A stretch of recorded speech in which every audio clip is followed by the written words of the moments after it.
Elle avait tout perdu, son mari, ses forces, sa voix. Seule dans une ferme glaciale, au bord de l'effondrement, elle pensait que personne ne viendrait plus jamais frapper à sa porte. Mais un soir, deux silhouettes sont apparues sur l'horizon, silencieuses, puissantes, impénétrables. Ce qu'ils allaient lui offrir, ce n'était pas de l'aide. C'était une vérité. Un feu. Un espoir qu'elle croyait mort. Et ce que vous allez voir, personne ne vous l'a jamais raconté de cette façon. Restez bien jusqu'à la fin. Le vent soufflait fort ce matin-là.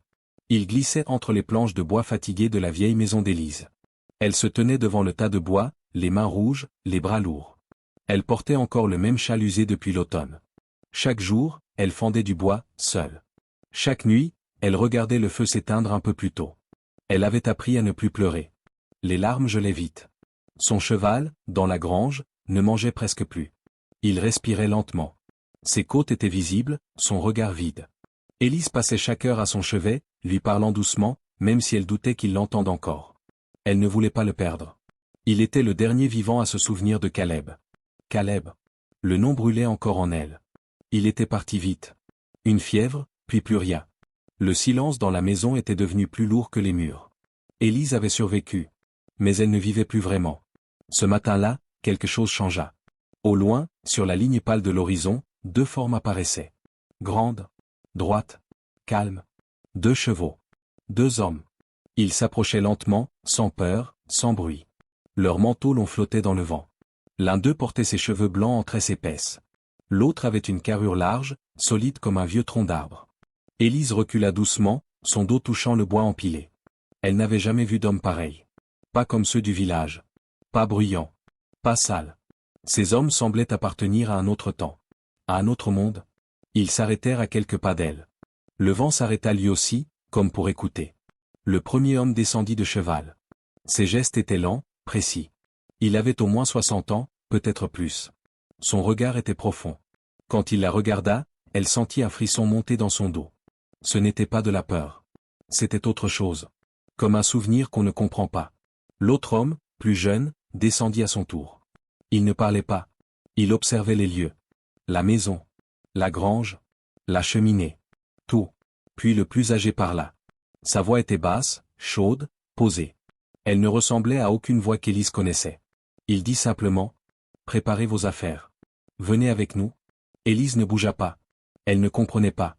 Ses lèvres tremblaient. « Je ne peux pas, » répondit-elle. « Je n'ai rien à prendre. » Sa voix était à peine un souffle. Le vieil Apache la regarda encore, longuement. Il jeta un œil vers la grange, puis vers la porte de sa maison. Il vit ce qu'elle cachait mal, la misère, la fatigue, le froid. Il ne dit rien de plus. Les deux hommes remontèrent sur leurs chevaux. Le plus âgé la regarda encore une fois. Son regard n'était pas dur. Il semblait presque désolé. Puis ils partirent, lentement, vers le nord. Élise resta là, sans bouger. Le vent reprit, mais elle ne le sentait plus. Elle écoutait le bruit de leurs pas, de plus en plus lointain. Et dans sa tête, une phrase tournait en boucle. « Préparez vos affaires. Venez avec nous. » Elle ne savait pas pourquoi ces mots résonnaient autant. Mais elle sentit qu'ils allaient tout changer. Les jours passèrent sans qu'Élise voie les deux cavaliers revenir. Pourtant, elle pensait à eux sans cesse. Leur silhouette restait imprimée dans son esprit, surtout celle du vieil homme au regard calme. Elias. Elle ne connaissait pas son nom, mais quelque chose en elle l'avait déjà nommé ainsi, sans le vouloir. Chaque matin, elle sortait couper du bois. Son cheval tenait bon, mais de plus en plus faiblement. La solitude s'était installée si profondément dans sa peau qu'elle ne se souvenait plus comment c'était d'avoir quelqu'un avec qui parler. Puis un jour, en rentrant du village, elle s'arrêta net devant sa maison. Le tas de bois avait changé. Il était plus grand. Parfaitement empilé. Chaque bûche fendue avec soin, comme si quelqu'un avait pris le temps de comprendre le bois, de respecter sa forme. Elle regarda autour d'elle, le cœur battant. Il n'y avait personne. Elle s'agenouilla dans la neige gelée, toucha les traces de pas autour du tas. De grandes empreintes. Des bottes d'hommes. Mais pas celles des villageois. Elle le sentait. C'était eux. C'était Elias. Elle se releva lentement. Le vent soufflait plus doucement ce jour-là. Sur la poignée de la porte, un objet l'arrêta. Une peau de cerf, douce, bien tannée, roulée et accrochée comme une offrande silencieuse. Elle la décrocha avec précaution, la porta à son visage. L'odeur de forêt, de pin, d'écorce humide. Une chaleur étrange monta en elle, pas dans son corps, mais dans sa poitrine. Elle entra, accrocha la peau près de la cheminée, puis s'assit devant le feu, les mains posées sur ses genoux. Elle ne disait rien, mais ses yeux brillaient. Ce n'était pas seulement un cadeau. C'était un geste. Un geste de soin. Un geste de respect. Un geste d'homme qui voit sans juger. Qui aide sans bruit. Qui existe sans envahir. Ce soir-là, elle dormit à peine. Elle rêva d'un feu de camp, d'un cercle de pierre, d'une voix grave qui parlait une langue qu'elle ne connaissait pas, mais qu'elle comprenait dans le cœur. Et quand elle ouvrit les yeux, le matin était là, calme, tendre. Et son cheval vivait encore. Mieux encore, il se leva lentement, marcha jusqu'à son seau d'eau, but sans trembler. Élise accourut, les larmes aux yeux. Elle vit, à côté de la mangeoire, un petit paquet d'herbes liées avec une ficelle végétale. Une odeur forte s'en dégageait. Des plantes de soin. Elle en avait entendu parler, autrefois. C'était la médecine des Apaches. Elle resta là un long moment, accroupie dans la paille, tenant le paquet dans ses mains. Une pensée simple lui traversa l'esprit, pure comme une goutte d'eau sur une vitre gelée. Il est revenu. Et il veille sur moi. Ce jour-là, Élise ne coupa pas de bois. Elle ne recousit pas son châle. Elle s'assit près de la cheminée, et regarda le feu, en silence. Mais ce silence n'était plus vide. C'était un silence habité. Le vent était plus doux ce matin-là, mais le cœur d'Élise était lourd. Son cheval ne mangeait presque plus. Ses flancs creux tremblaient quand il essayait de se lever. Ses yeux semblaient loin, comme s'il voyait déjà un autre monde. Elle passa des heures près de lui, le front contre sa crinière, murmurant des mots qu'elle ne croyait plus. Des promesses qu'il tiendrait bon, qu'elle serait forte. Mais elle sentait que la fin approchait. Et cette idée lui tordait le ventre. Ce n'était pas qu'un cheval. C'était le dernier souffle de vie dans cette ferme. Le seul témoin de son passé heureux. Le seul être qui respirait encore sous ce toit depuis la mort de Caleb. Élise sortit pour chercher un peu d'eau. Quand elle revint, elle s'arrêta net. Quelqu'un était venu. Près de la porte de la grange, posée avec soin sur une planche de bois, se trouvait une petite botte d'herbe séchée. Attachée par une ficelle de tendon, elle dégageait une odeur forte, piquante, mais pas désagréable. Une odeur de forêt, de feu, de soins anciens. Élise la prit dans ses mains. Une chaleur monta en elle. Pas celle du corps, mais celle du cœur. Elle savait. Elle ne pouvait pas l'expliquer, mais elle savait, c'était Elias. Elle fit infuser les herbes dans un peu d'eau tiède, comme elle avait vu faire dans son enfance, quand une femme apache était venue soigner un enfant malade du village. Puis elle en versa quelques gouttes dans la bouche de son cheval. Le reste, elle le laissa près de son museau. Ce soir-là, elle dormit peu. Elle se réveilla sans cesse pour écouter la respiration de l'animal, pour tendre l'oreille à un bruit de pas dans la nuit. Mais rien ne va. Seulement le craquement du bois et le silence des plaines.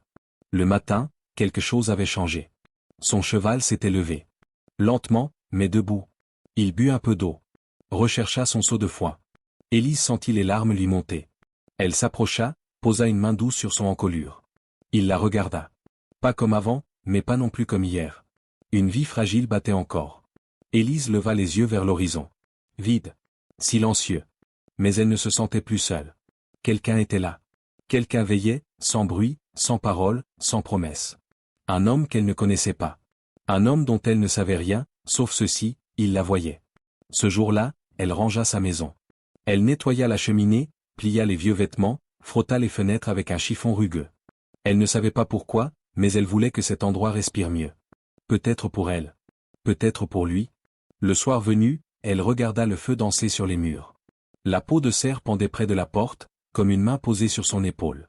Son cheval dormait paisiblement. Et elle, pour la première fois depuis des mois, se sentit un peu vivante. Pas guérie, mais vivante.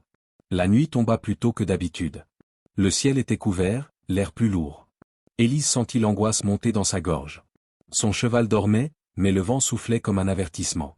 Les murs de la maison craquaient. Le feu dans l'âtre luttait contre l'humidité. Puis, soudain, tout bascula. Une rafale de vent fit claquer la porte avec violence. Élise se précipita pour la refermer, mais le froid s'infiltrait déjà dans chaque recoin. La tempête frappait sans prévenir. Le toit gémissait. La fumée ne montait plus, elle tournait en rond dans la pièce.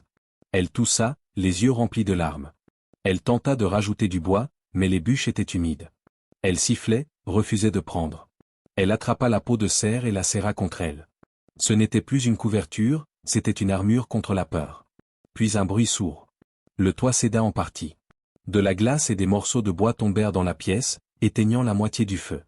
Élise cria, mais sa voix se perdit dans le hurlement du vent.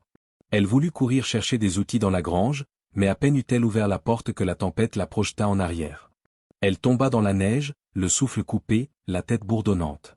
Elle sentit ses mains s'engourdir, sa peau brûler sous le froid. Elle ne vit plus rien, seulement du blanc, du mouvement, du silence dans ses oreilles. Elle pensa, je vais mourir ici. Comme ça. Seule. Et puis, plus rien. Quand elle rouvrit les yeux, il y avait de la chaleur. Une lumière douce, orangée. Une odeur de cèdre, de pin, de fumée propre. Des ombres dansaient sur les murs. Des murs ronds. Des parois faites de peau tendue, solides, chaudes. Elle ne comprenait pas. Elle cligna plusieurs fois des yeux. Elle était allongée sur un lit de fourrures épaisses. Une couverture chaude l'enveloppait. Ses cheveux étaient secs. Ses vêtements aussi. Quelqu'un avait pris soin d'elle. Un feu brûlait doucement au centre de l'abri. Juste à côté, assis droit, Elias ajoutait du bois au feu. Son visage était calme, éclairé par les flammes. Sa chevelure blanche tombait librement sur ses épaules. À l'entrée, l'autre Apache, silencieux et fort, aiguisait une lame avec des gestes lents, constants. Élise voulut parler. Sa voix était brisée. Elias se tourna vers elle. Il se leva, s'approcha, et lui tendit une tasse en bois sculpté. À l'intérieur, un liquide chaud et parfumé. Elle le prit, tremblante. Le bois chauffait ses paumes. Le goût était étrange, mais bon, réconfortant. Vous étiez gelé, murmura Elias, sa voix comme un feu bas. Il posa une main sur son front. Elle ferma les yeux. Le simple contact la calma. Nous vous avons trouvé devant votre porte, ajouta-t-il. Élise sentit des larmes monter, mais elle les retint. Elle murmura un merci, presque inaudible. Elias hocha la tête. Il ne répondit rien. Il n'avait pas besoin de parler. Le silence dans cette tente n'était pas vide. Il était plein de présence. Plein de soin. Plein d'un respect qu'Élise n'avait plus connu depuis longtemps. Elle s'endormit peu après, la tasse encore dans ses mains, le feu dans les yeux. Et pour la première fois depuis la mort de Caleb, elle ne rêva pas de larmes. Elle rêva d'un homme assis près d'un feu. Et d'un souffle de chaleur, revenu d'entre les vents. Le lendemain, Élise ouvrit les yeux avant même que le feu ne se ranime. La chaleur dans la tente était douce. Elle n'avait pas bougé de la nuit. Les couvertures la serraient encore comme des bras invisibles. Elle tourna la tête. Elias était toujours là, assis près des braises, les yeux perdus dans les flammes. Il ne dormait pas. Il semblait simplement attendre. Son visage restait impassible, mais son calme n'était pas vide. Il avait la présence de ceux qui ont traversé des hivers entiers de silence. Tahana, le deuxième Apache, n'était plus dans la tente. Mais sa lame, posée sur un tissu, brillait doucement à la lumière du feu. Rien ne semblait déplacé. Rien ne semblait pressé. Le temps avançait autrement ici. Élise se redressa lentement. Elias tourna la tête vers elle. Leurs regards se croisèrent. « Vous avez dormi » dit-il doucement. Elle hocha la tête. « Et vous » demanda-t-elle. Il sourit à peine. « Assez. » Il lui tendit une autre tasse. Cette fois, elle ne tremblait presque plus en la prenant. Elle la porta à ses lèvres. La boisson était plus douce que la veille. Elle goûtait la terre, le miel, le feu. « C'est bon » murmura-t-elle. Il répondit par un hochement de tête. Ils restèrent ainsi un long moment, sans parler. Mais le silence entre eux n'était pas inconfortable. Il était plein de quelque chose qu'Élise ne comprenait pas encore. Une sorte de lien fragile, formé sans mots. Puis, sans vraiment savoir pourquoi, elle parla. Elle parla de Caleb. De sa voix chaude. De son rire qui réchauffait la maison. De la maladie, rapide, cruelle. De la solitude après. Du froid dans les murs. Du vide dans son lit. Elias écouta, sans l'interrompre. Il ne la regardait pas tout le temps. Il regardait parfois le feu, parfois ses propres mains. Mais il écoutait vraiment. Quand elle eut fini, il attendit quelques secondes. Puis il parla à son tour. Il parla de sa femme. Morte il y a de longues années. Il ne dit pas son nom. Il dit juste, elle marchait dans le monde des esprits maintenant. Il parla des nuits trop longues. Du silence qui reste quand on a tout dit à quelqu'un, et que cette personne n'est plus là. Élise sentit son cœur battre un peu plus fort. Ce n'était pas un chagrin qui parlait. C'était un souvenir. Un respect. Ils ne cherchaient pas à guérir l'un l'autre. Ils partageaient seulement. Deux silences qui se reconnaissaient. Quand le feu baissa, Elias se leva. Il ajouta du bois, doucement, avec des gestes presque tendres. Il plaça une couverture autour des épaules d'Élise, sans rien dire. Elle ne protesta pas. Elle sentit quelque chose changer en elle. Pas un amour. Pas encore. Mais une confiance. Petite. Fragile. Vraie. Quand Élise ouvrit les yeux, le feu brûlait encore doucement dans la tente. Elias n'était plus à l'intérieur. Mais des traces de pas dans la neige montraient qu'il n'était pas loin. Elle se redressa avec lenteur. Son corps était fatigué, mais vivant. Son cœur, Lui, battait différemment. Elle sortit de l'abri, le vent froid lui mordant les joues, mais elle n'avait plus peur. Devant elle, la Seine la coupa presque du souffle. Sa maison était encore debout. Pas intacte. Le toit était abîmé, mais réparé. Des poutres épaisses soutenaient la structure, placées avec soin. Du bois était empilé près de la porte, fendu proprement, couvert d'une toile pour le protéger. Une mince colonne de fumée montait de la cheminée. Elle sentit ses yeux se remplir de larmes. Ils avaient travaillé toute la nuit. Elias et Tahana. 2 hommes qui ne lui devaient rien. 2 étrangers venus du silence, qui lui avaient offert ce que personne ne lui avait offert depuis longtemps, une chance. Elle s'avança lentement vers la maison. Ses jambes tremblaient, pas à cause du froid, mais à cause de l'émotion. Elle s'appuya doucement sur l'épaule d'Elias qui l'avait rejointe sans bruit. Il ne dit rien. Il resta là, solide comme un rocher. Elle leva les yeux vers lui. « Pourquoi » murmura-t-elle. Il ne répondit pas tout de suite. Il observa la maison, le ciel, puis elle. Et doucement, il dit « Parce que l'hiver ne doit pas emporter ceux qui veulent vivre. Et parce qu'aucun être humain ne devrait affronter le froid seul. » Ces mots tombèrent comme des pierres dans l'eau. Simple. Lourd. Vrai. Élise détourna les yeux. Elle ne voulait pas qu'il voie ses larmes. Mais il les vit. Et il ne dit rien. Il respecta son silence, comme il avait respecté sa douleur. Elle resta debout là, à côté de lui, sans parler. C'était un moment qu'elle ne savait pas nommer. Ce n'était pas encore de l'amour. Ce n'était pas de l'amitié non plus. C'était une reconnaissance profonde. Une tendresse silencieuse. Une certitude. Elias recula, alla rejoindre Tahana près de leurs chevaux. Ils parlèrent entre eux dans une langue qu'elle ne comprenait pas. Une langue ancienne. Une langue vivante. Elle les observa un instant. Puis elle rentra dans sa maison. L'intérieur était froid, mais il n'était plus vide. Elle alluma le feu, lentement, en prenant le temps de poser chaque bûche. Elle regarda les flammes monter. Et pour la première fois, ce feu-là ne servait pas seulement à survivre. Il servait à reconstruire. Le lendemain matin, Élise décida de se rendre au village. Elle n'aimait plus cet endroit. Depuis la mort de Caleb, elle s'y sentait étrangère. Les regards étaient devenus plus longs. Les mots plus courts. Les gens parlaient peu avec elle, mais elle savait qu'ils parlaient d'elle. Elle marcha lentement sur le sentier gelé, les bras serrés autour du vieux manteau de Caleb. Le ciel était gris, le vent coupant. Mais ce n'était pas le froid qui lui nouait l'estomac. C'était ce qu'elle savait qu'elle allait entendre. Quand elle entra dans la boutique du village, le silence se fit brièvement. Une femme tourna la tête. Un homme baissa les yeux. Élise ignora tout cela. Elle prit du sel, un sac de farine, et 2 petites bougies. Elle compta ces pièces une à une. Derrière elle, une voix la fit se crisper. Ils disent que tu as reçu des visites. Le shérif bramolait. Il se tenait à quelques pas, les bras croisés, les yeux froids. Sa voix était calme, mais chaque mot piquait comme une aiguille. 2 hommes. Des étrangers. Des Apaches, paraît-il. Élise resta droite. Elle se retourna, croisa son regard. Ils m'ont aidé. Bram haussa un sourcil. Aider ? Tu appelles ça de l'aide ? Ce sont des sauvages. Tu ne sais pas ce qu'ils veulent. Et les gens parlent déjà. Une veuve, seule, qui reçoit la visite d'hommes comme eux. Elle sentit sa gorge se serrer. Ils ne m'ont rien demandé. Ils m'ont sauvé la vie, dit-elle d'une voix calme, mais ferme. Le shérif s'approcha. Fais attention, Élise. Le village regarde. Le village juge. Tu n'as pas besoin d'attirer plus d'ennuis. Tu es déjà différente. Il la contourna, laissant ses mots flotter comme du givre dans l'air. Élise quitta la boutique sans dire un mot de plus. Elle tenait son petit paquet contre sa poitrine. Elle marchait vite.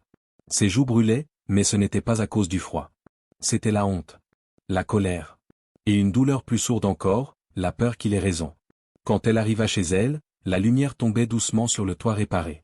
Le bois était bien empilé. La fumée montait droit. Elle vit Elias, accroupi près de la grange, en train de vérifier une poutre. Tahana était là aussi, debout, calme, observant l'horizon. Elle s'approcha lentement. Elias leva la tête. Il vit son visage. Il comprit sans qu'elle parle. Elle lui raconta tout. Les mots du shérif. Les regards. La peur qu'elle portait maintenant comme un poids sur le dos. Elias ne répondit pas tout de suite. Il regarda au loin. Puis il dit, d'une voix basse. Si notre présence te cause du tort, alors peut-être que nous devons partir. Ces mots tombèrent en elle comme une pierre dans un lac gelé. Elle ouvrit la bouche pour dire non. Pour crier que ce n'était pas leur faute. Qu'elle ne voulait pas les perdre. Mais aucun son ne sortit. Elias posa une main sur sa poitrine, puis la retira doucement. Merci de nous avoir accueillis, dit-il. Et puis il tourna les talons. Élise resta seule. Le vent soufflait à nouveau. Mais cette fois, il portait autre chose que du froid. Il portait l'idée d'une absence. Les heures passèrent lentement après cette conversation. Élise resta seule dans sa maison, assise près du feu, les mains serrées autour de sa tasse vide. Les mots d'Elias tournaient dans sa tête comme un écho douloureux, peut-être que nous devons partir. Elle n'avait pas su lui répondre. Pas su dire qu'elle ne voulait pas ça. Que leur présence avait rallumé quelque chose en elle. Qu'elle s'était sentie moins vide, moins gelée. Et maintenant, tout menaçait de s'effondrer à nouveau. Dans l'après-midi, elle sortit. Le ciel était lourd, gris, mais la neige ne tombait pas. Elias et Tahana préparaient leurs chevaux. Ils étaient calmes. Ils ne parlaient pas. Le silence entre eux n'était pas tendu, mais il était grave. C'était le silence de ceux qui prennent une décision difficile. Élise s'approcha. « Vous partez vraiment ?» demanda-t-elle, la voix plus faible qu'elle ne le voulait. Elias se retourna. Ses yeux étaient doux, mais fermes. « Ta maison est debout. Ton cheval guérit. Tu es en vie. Notre devoir est accompli. » Elle secoua la tête. « Je n'ai rien demandé, mais je ne veux pas que vous partiez. » Il ne répondit pas tout de suite. Il regarda le sol. Puis il leva les yeux vers elle. « Le monde dans lequel tu vis, ne veut pas de nous. Et je ne veux pas qu'il t'abîme à cause de nous. » Ces mots lui firent plus mal que ceux du shérif. Parce qu'ils étaient pleins de respect. Pleins d'amour, peut-être. D'un amour silencieux, retenu, contenu. Elle avança d'un pas, tendit la main, hésita. Puis la laissa retomber. « Je suis fatiguée d'avoir peur, » murmura-t-elle. Il baissa la tête. « Moi aussi, » répondit-il. Tahana attacha les sacs aux chevaux. Il ne disait rien, mais ses gestes étaient lents, presque lourds. Élise le regarda, puis regarda Elias. Un souffle glacé passa entre eux. « Vous avez fait plus que réparer ma maison, » dit-elle doucement. « Vous m'avez réparé, moi ?» Elias s'approcha. Il posa sa grande main sur son épaule. « Alors n'oublie pas. Ce que nous avons partagé, ne disparaît pas. Même si nous partons. » Elle sentit sa gorge se serrer. Elle aurait voulu crier, supplier, le retenir. Mais quelque chose en elle savait que ce n'était pas le moment. Que s'il restait maintenant, ce serait au prix de son propre équilibre. Alors elle baissa la tête. Et murmura. « Merci. » Tahana monta à cheval. Elias fit de même. Avant de partir, il la regarda encore une fois. Dans ses yeux, elle lut tout ce qu'il ne disait pas. Et dans son cœur, elle sentit une fissure s'ouvrir. Une fissure différente. Pas celle du deuil. Celle du manque.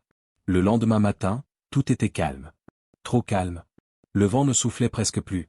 Le ciel était pâle, tendu, comme s'il retenait sa respiration. Élise regardait par la fenêtre. Les chevaux étaient prêts. Les sacs attachés. Les gestes d'adieu déjà commencés, sans que personne ne le dise. Elle sortit. Ses pas étaient lents, lourds. Chaque pas vers eux lui coûtait quelque chose. Elias attachait la dernière sangle. Tahana vérifiait la position de la selle. Aucun mot ne flottait dans l'air. Tout avait été dit. Pourtant, rien n'avait été exprimé. Élise s'approcha. Elias se tourna vers elle. « Tu vas rester ici ?» demanda-t-il doucement. Elle hocha la tête. « C'est ma maison, » murmura-t-elle. « Même si elle est vide sans vous. » Il baissa les yeux. Un silence. « Nous ne partons pas pour toujours, » dit-il enfin. Mais ses yeux disaient autre chose. Élise sentit son cœur battre plus fort. « Vous reviendrez ?» demanda-t-elle, à peine audible. Elias la regarda longuement. Il semblait vouloir dire beaucoup, mais il ne trouva que peu de mots. Ces moments que nous avons partagés, ils ne sont pas perdus. Elle baissa les yeux. Ses mains tremblaient légèrement. Elle voulait dire quelque chose. Elle voulait lui dire qu'elle ne dormait plus comme avant. Qu'elle attendait le son de ses pas. Qu'elle écoutait le vent avec un espoir nouveau. Mais elle ne dit rien. Elle leva la tête. Il était encore là. Il la regardait toujours. Un regard lent, profond, chargé de tout ce qui ne se disait pas. Tahana monta à cheval. Il jeta un regard vers Élise. Un regard différent. Un regard d'homme qui comprend la tristesse des autres. Peut-être même qu'il la ressentait lui aussi. Elias s'approcha. Il leva la main, doucement, hésitant. Il effleura son bras, comme pour graver un souvenir dans sa paume. Puis il se recula. « Prends soin de toi, » dit-il simplement. Il tourna les talons. Sa cape frôla la neige. Il monta à cheval. Tahana l'attendait. Élise ne bougea pas. Les deux chevaux se mirent en marche. Lentement. Solennellement. Vers le nord. Elle resta debout longtemps. Le vent recommença à souffler, léger. Comme une chanson triste. Et elle comprit que quelque chose s'était déplacé en elle. Pas seulement un manque. Mais une promesse silencieuse. Depuis leur départ, les jours semblaient plus longs. Élise continuait sa routine. Elle coupait du bois. Elle s'occupait de son cheval, qui retrouvait peu à peu des forces. Elle balayait la maison, entretenait le feu, allait au village quand il le fallait. Rien n'avait changé. Et pourtant, tout était différent. La maison était réparée. Le toit tenait.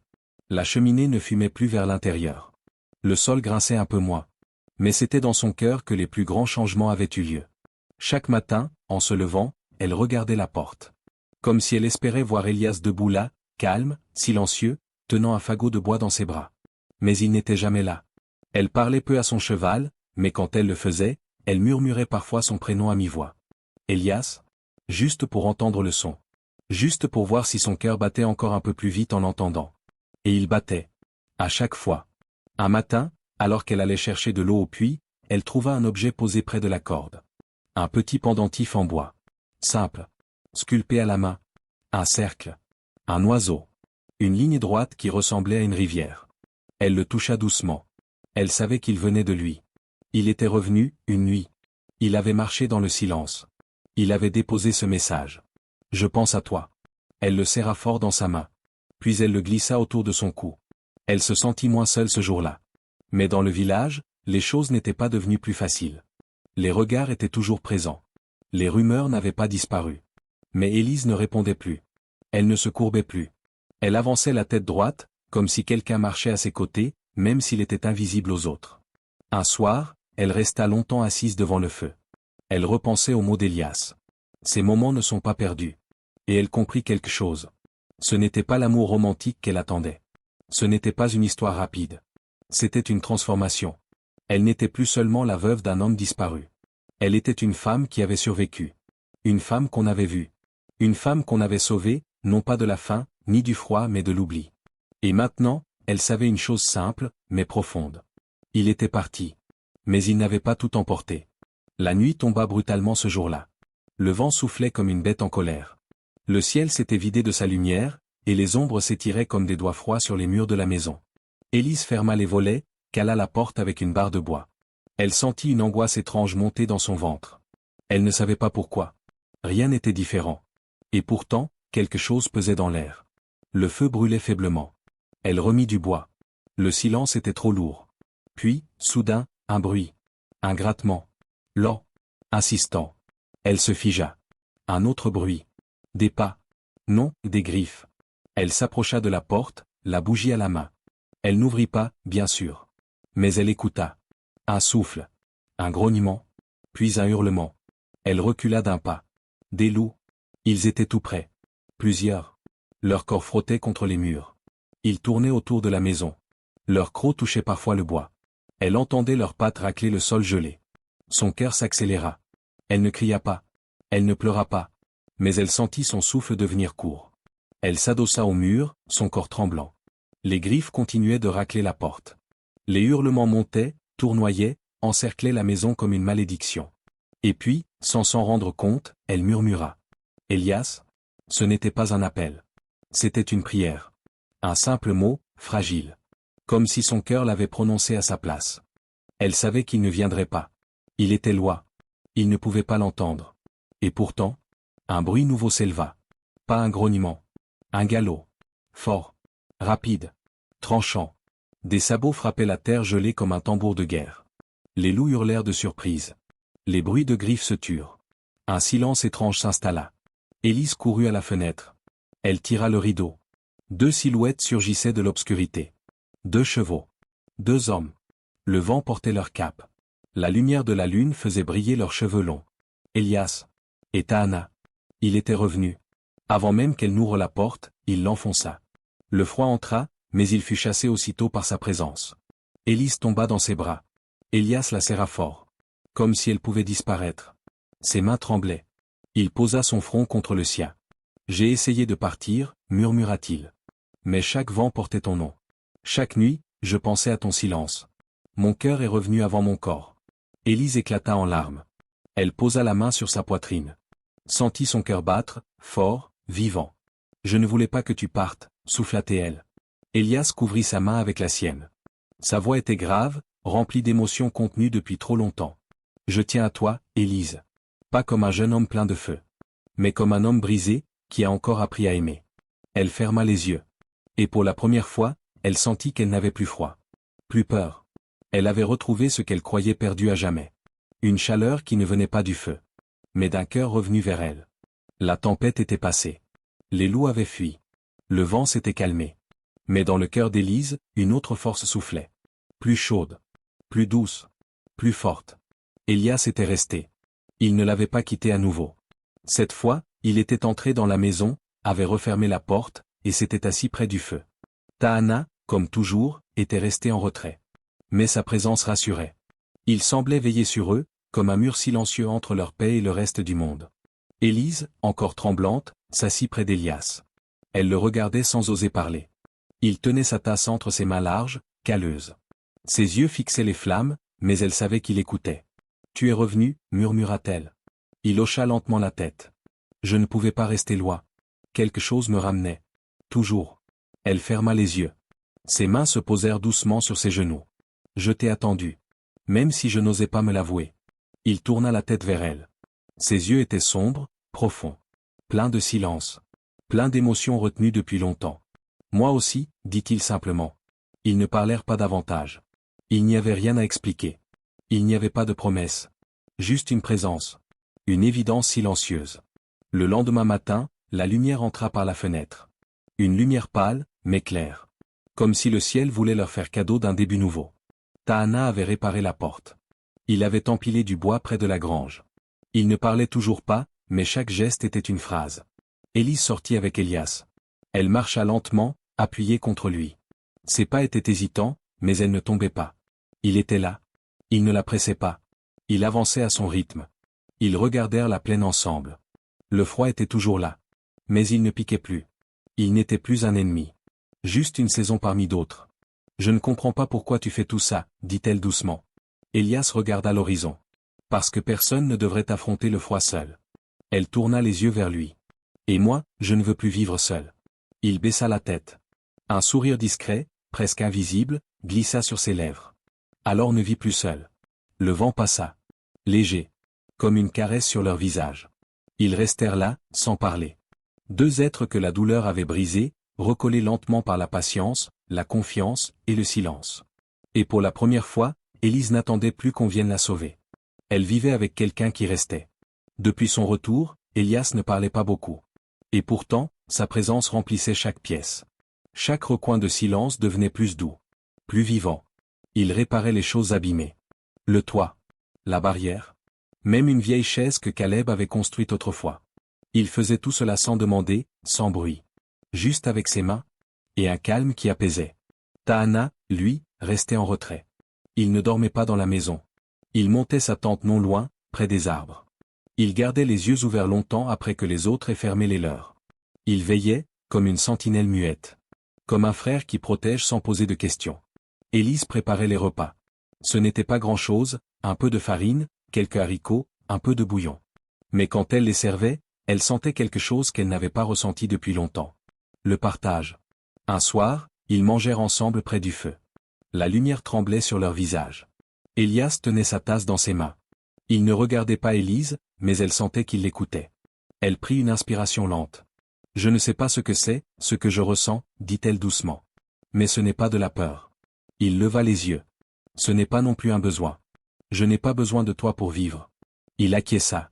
Un petit sourire au coin des lèvres. « Je sais. Mais quand tu es là, tout semble moins dur. » Il tendit la main. Pas pour la prendre. Juste pour la poser doucement sur la table, entre eux. « Moi aussi, » dit-il. Le feu crépitait. Le bois craquait. Et dans ce silence-là, il n'y avait plus de vide. Il y avait un feu qu'elle n'attendait plus. Pas une passion brûlante, soudaine. Non. Un feu lent. Profond. Patient. Celui d'un homme qui a déjà perdu, mais qui ose encore tendre la main. Celui d'une femme qui a déjà souffert, mais qui ose encore croire qu'elle peut être vue autrement. Quand elle se leva pour éteindre la lanterne, Élias se leva aussi. Il lui tendit sa veste, sans un mot. Elle la prit, la passa sur ses épaules. Le tissu sentait le pain, la terre, et une odeur qu'elle reconnaîtrait parmi mille, la sienne.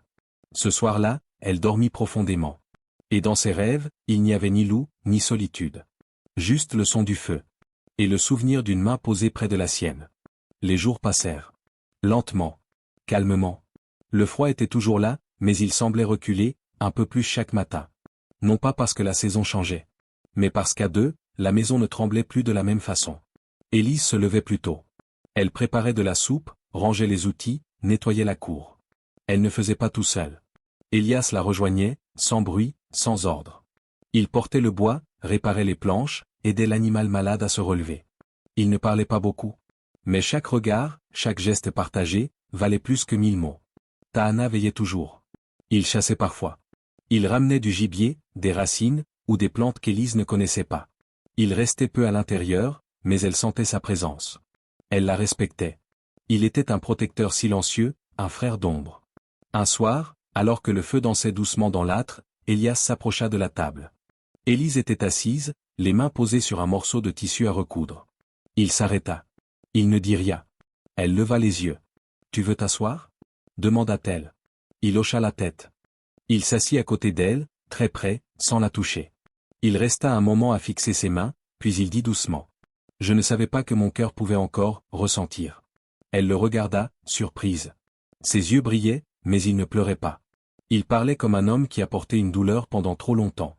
Et qui découvre, enfin, qu'il peut poser ce fardeau. « Moi non plus, répondit-elle. Elle posa sa main sur la table. Il la couvrit de la sienne. Ses doigts étaient grands, rugueux, marqués par le temps. Mais sa prise était douce. Presque timide. Il ne cherchait pas à prendre.